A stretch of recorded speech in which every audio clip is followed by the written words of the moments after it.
Imagine this. A fire breaks out in your home. You've got only seconds to react. In those first few critical moments, what you do or don't do can make all the difference for your family's survival. So today we're going to break down a really important life-saving plan from the Bureau of Fire Protection that honestly every single household needs to know. So let's dive right in. So let me ask you something. In a house fire, what do you think is actually more dangerous than the fire itself? Just take a second to think about it. While the flames are obviously terrifying, there's something else that can be even deadlier. Yeah, it's panic. And right alongside it, having absolutely no plan. It's that feeling of terror that sets in when you just don't know what to do. You know, when the smoke starts filling the rooms and the alarms are blaring. Having a clear head and a plan you've actually practiced becomes your most valuable tool. Without one, even a small fire can become a tragedy. But here's the good news.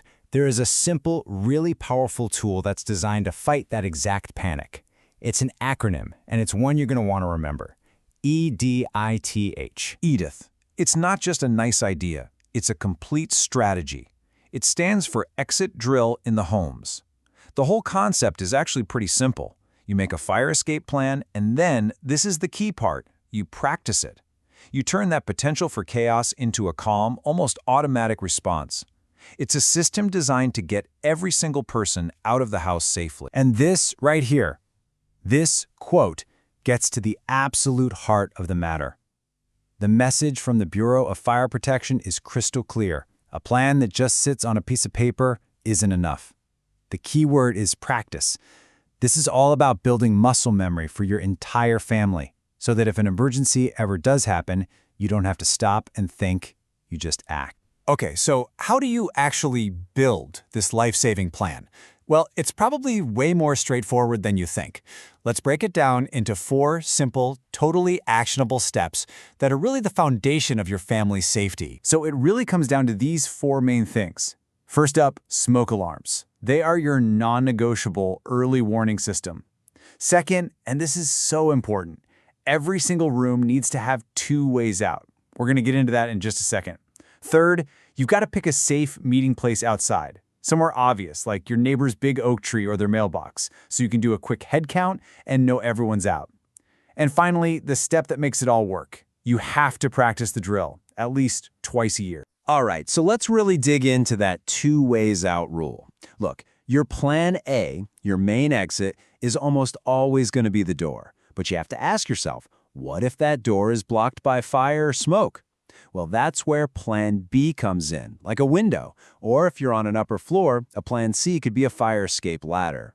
The whole point is that everybody in the house knows these options for their specific room. And this is so important. You have to make this plan real.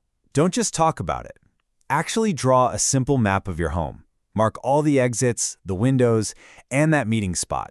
Then post it somewhere everyone sees it all the time, like right on the fridge.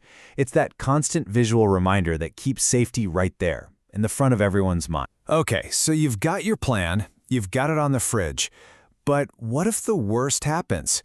We're talking heavy smoke, you can't see a thing in front of you, the kind of stuff that causes that real deep panic.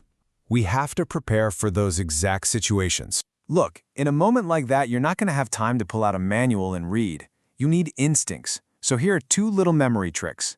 For heavy smoke, remember GCCAI. Get a wet towel. Cover your nose. Crawl low on the floor. Anticipate 0 visibility, immediately exit. And if, God forbid, you are surrounded by fire, there's a last resort move. GSSWE. Get a fire blanket. Soak it in water. Squeeze it out. Wrap it on your body, evacuate immediately. Simple steps for truly terrifying moments. You know, when they tell you to crawl low, that's not just some random piece of advice. There's real, critical science behind it. All that toxic smoke and superheated gas, it always rises.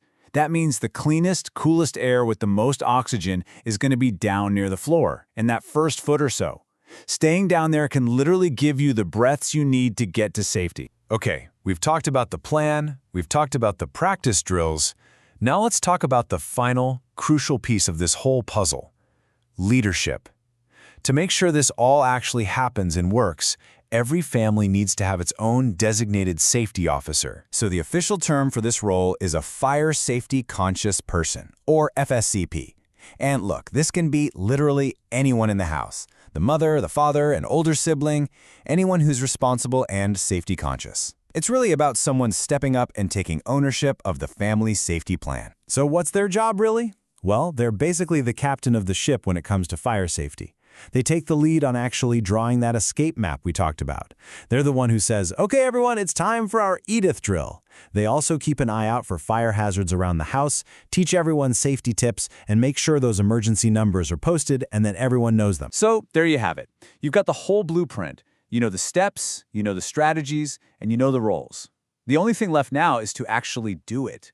This isn't something to just think about. It's something to do, like today. So the final question is a really simple one. Who in your home is going to be the one to build it?